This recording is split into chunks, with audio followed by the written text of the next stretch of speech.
Hello friends, आपका हमारे channel में एक बार फिर से स्वागत है।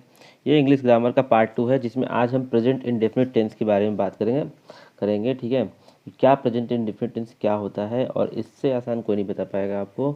और असली कहानी टेंस की चाहे ग्रामर की तो इसी पार्ट से शुरू होती है। पिछले पार्ट जो पहला पार्ट था उसमें हमने टेंस के बारे में बताया था। तो आज के बाद से, इस पार्ट के बाद से आप सेंटेंस बनाना सीख जाएंगे। हम पहले हिंदी हिंदी हिंदी का वाक्य लेंगे और उसको इंग्लिश में ट्रांसलेट करके दिखाएंगे फार्मूले के थ्रू।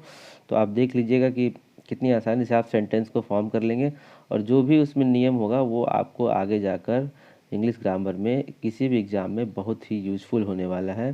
तो कृपया इस वीडियो को अंत तक ज़रूर देखिए, और उम्मीद हो कि आपको ये वीडियो अच्छा लगेगा। तो चलिए दोस्तों, शुरू करते हैं।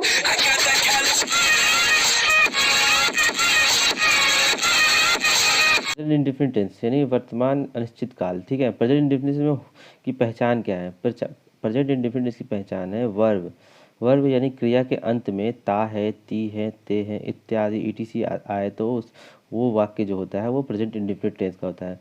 और वर्ब के अंत, अब क्रिया क्या होता है? क्रिया यानी कि अब जैसे कोई वाक्य है तो उसमें क्या काम क्या हो रहा है, ठीक है, उसी को क्रिया क्रिया बोलते हैं। जैसे मैं बोलता हूँ कि राम खेलता है, ठीक है, तो राम किस चीज़ की क्रिया, क्या कौन से काम कर रहा है? राम खेलने का काम करता है, उसमें खेलना जो हो जाएगा वो आपका वर्ब हो जाएगा, यानी कि क्रिया हो जाएगी। तो प्रेजेंट इंडेफिनिट टेंस में कि क्रिया के अंत में ता है, ती है आएगा तो वो प्रेजेंट इंडेफिनिट टेंस का वाक्य होगा। ठीक है, अभी सबसे इम्पोर्टेंट क्या है, ये जो subject plus verb plus object जो लिखा है, तो किसी भी वाक्य फॉर्मेशन में ये क्रम हमेशा बहुत ही इंपॉर्टेंट होता है। हमेशा सबसे पहले सब्जेक्ट आएगा, फिर वर्ब आएगा, फिर ऑब्जेक्ट आएगा। ठीक है, उसके ये क्रम कभी नहीं बदलेगा। ठीक है, इन इन क्रम के बीच में भले ही कोई वर्ड चाहे हेल्पिंग वर्ड कुछ भी आ सकता है, लेकिन हमेशा ये आगे पीछे रहेंगे।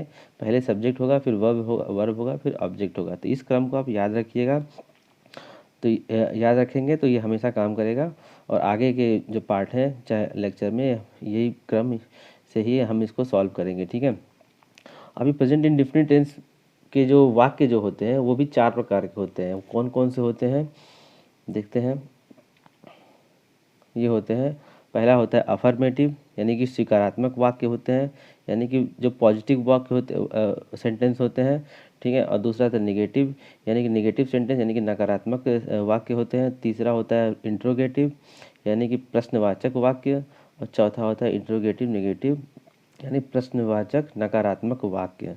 तो अब हम प्रेजेंट इंडेफिनिट टेंस में इन चारों वाक्यों चारों टाइप्स के वाक्यों को बना कर देखेंगे, इसी subject plus verb plus object के फॉर्मूले पे रख के बनाएंगे। ठीक है, प्रेजेंट इंडेफिनिट टेंस में अफर्मेटिव वाक्य यानी सकारात्मक वाक्य। अब सकारात्मक वाक्य में अगर हम इसको देखते हैं जूम इन करने पे, तो अब दो ही तरीके के वाक्य होते हैं, एक सिंगुलर होता है, एक प्लूरल होता है।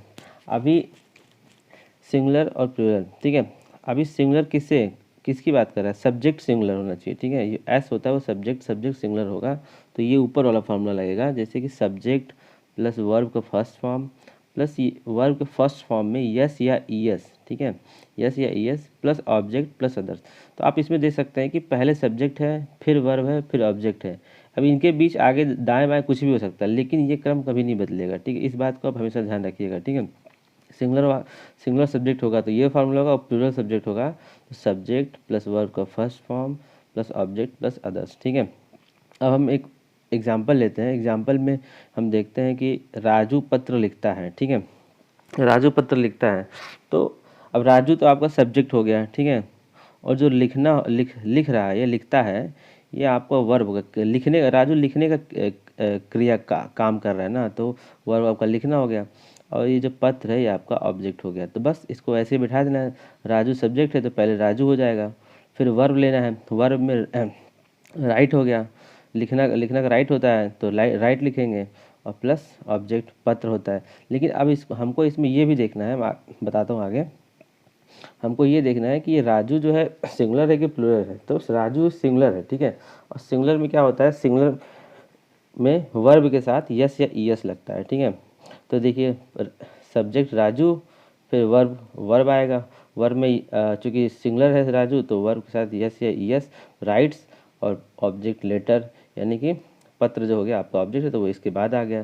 तो राजू राइट्स लेटर, राजू पत्र लिखता है, इसको हम लिख सकते हैं राजू राइट्स लेटर। ठीक है, अब एक और एग्जांपल लेते हैं, उससे हम समझते हैं। तुम क्रिकेट खेलते हो। ठीक है, अब इसमें क्रिया क्या है? क्रिया खेलने की क्रिया हो रही है। ठीक है, वर्ब जो है खेलने का वर्ब, खेलने का क्रिया हो रही है। ठीक है, और सब्जेक्ट क्या है? सब्जेक्ट है तुम। ठीक है, सब्जेक्ट मिल गया, वर्ब मिल गया, तो ऑब्जेक्ट आपका क्या हुआ? क्रिकेट बचा। ठीक है, तो क्रिकेट जो है आपका ऑब्जेक्ट हो गया। अब हमको ये देखना है कि ये जो तुम है ये सिंगुलर है कि प्लूरल है। तो ये जो तुम होता है ये प्लूरल वर्ड होता है। ठीक है, तो प्लूरल वर्ड होगा तो इसमें क्रिया के साथ यानी वर्ब के साथ जो खेलते हैं, जो प्ले है, इसका तो यस या यस नहीं लगेगा। ठीक है, यानी यू प्ले, सब्जेक्ट यू हो गया, फिर plus object play, verb play, उसके बाद से ऑब्जेक्ट, यानी यू प्ले क्रिकेट, तुम क्रिकेट खेलते हो, यानी यू प्ले क्रिकेट। ठीक है, और ये हो गया हमारा स्वीकारात्मक। अब हम बात करेंगे नकारात्मक वाक्यों के बारे में। ठीक है, निगेटिव सेंटेंस के बारे में बात करेंगे।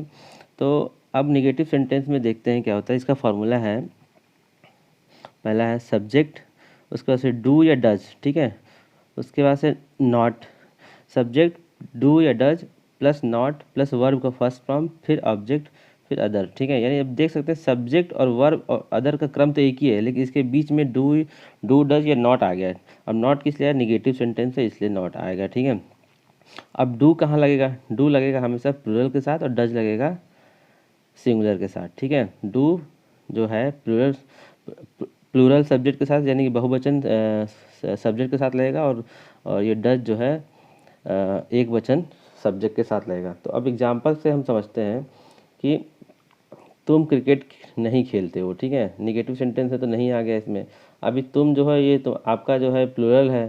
ठीक है, अब प्लूरल है तो यहाँ पे प्लूरल के साथ डू लगेगा, यू डू, और इसके बाद से नॉट उतार दिया सीधा सीधा, फिर उसके बाद से वर्ब का फर्स्ट फॉर्म, वर्ब का फर्स्ट फॉर्म खेलने की क्रिया हो रही है तो प्ले हो गया, और ऑब्जेक्ट में आपका क्रिकेट है, तो cricket, you do not play cricket. ठीक है, तुम क्रिकेट नहीं खेलते हो, ये आप बोल सकते हैं इंग्लिश में, you do not play cricket. ठीक है, अभी नेक्स्ट समझते हैं, राजू पत्र नहीं लिखता है। ठीक है, अब राजू पत्र नहीं लिखता, अब राजू तो आपका सिंगुलर हो गया, यानी राजू हो गया। अब सिंगुलर के साथ क्या लगेगा? डू या डज, तो डज लगेगा, और डज के बाद से नॉट आ जाएगा, और उसके बाद से play cricket, you Raju does not play cricket. ठीक है, तो ये हो गया हमारा नेगेटिव। अब हम इसके बाद से बात करेंगे इंट्रोगेटिव सेंटेंस के बारे में। ठीक है, तो आप देख रहे हैं ना कितना आसान है सेंटेंस बनाना इंग्लिश में, हिंदी को इंग्लिश में कितनी आसानी से हम लोग कन्वर्ट कर ले रहे हैं। तो ये हमारा देखिए इंट्रोगेटिव यानी कि प्रश्नवाचक, यानी कि कोई प्रश्न पूछने का काम करता है यहाँ पे, प्रश्न पूछने का काम किया जाता है। ठीक है, तो जैसे अब प्रश्नवाचक अगर होगा तो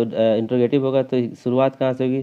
जो डू डज जो सब्जेक्ट के बाद आता था निगेटिव में, वो पहले आ जाएगा। ठीक है, यानी डू या does plus subject plus verb का first form plus object plus other. ठीक है, पहले डू या डज, फिर सब्जेक्ट प्लस वर्ब का first form plus object plus other.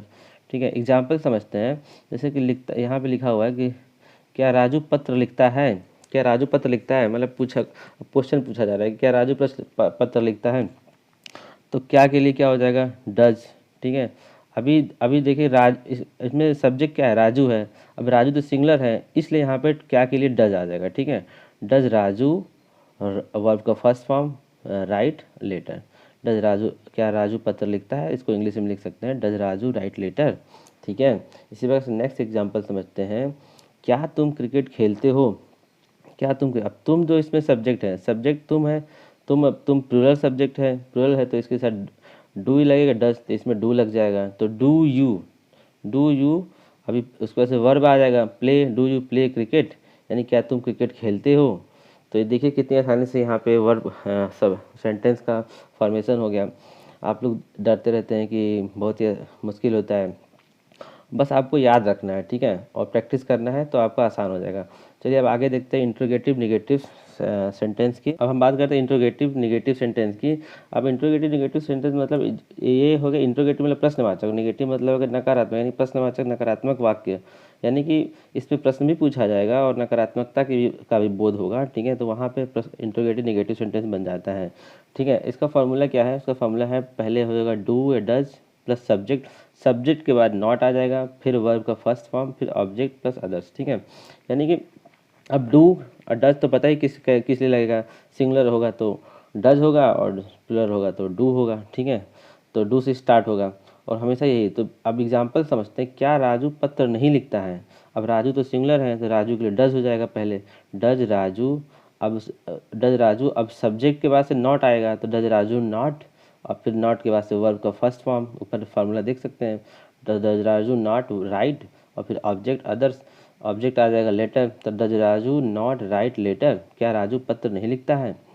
इसी प्रकार से हम अगला एग्जाम्पल समझते हैं, क्या तुम क्रिकेट नहीं खेलते हो, तो तुम तो आपका प्लूरल हो गया, तो तुम प्लूरल हो गया तो क्या कहाँ शुरू होगा, डू से शुरू होगा। अब डू यू, अब उसके बाद से नॉट आ जाएगा, डू यू नॉट, फिर वर्ब का first form play cricket, do you not play cricket. तो इस प्रकार से हम देख सकते ये इंट्रोगेटिव, तो आप देख सकते कितनी आसानी से हमने प्रेजेंट इंडेफिनिट टेंस को समझ लिया, और आप लोग समझते हैं कि ये बहुत कठिन है, तो आप इसी तरीके से हमारे चैनल से जुड़े रहेंगे तो ये सारा जो आपका है ये टेंस जो हो गया ये कंप्लीट हो जाएगा। आप देखिएगा आप एग्ज़ाम में बहुत ही ज़्यादा हेल्पफुल रहेगा। और अगले पार्ट में हम बात करेंगे प्रेजेंट कंटिन्यूअस टेंस के बारे में। तो अगर आपको दोस्तों वीडियो अच्छा लगा हो तो इस वीडियो को लाइक करिए, शेयर करिए, कमेंट करिए और हमारे चैनल को सब्सक्राइब करिए। आपका दिन शुभ रहे। जय हिंद, जय भारत।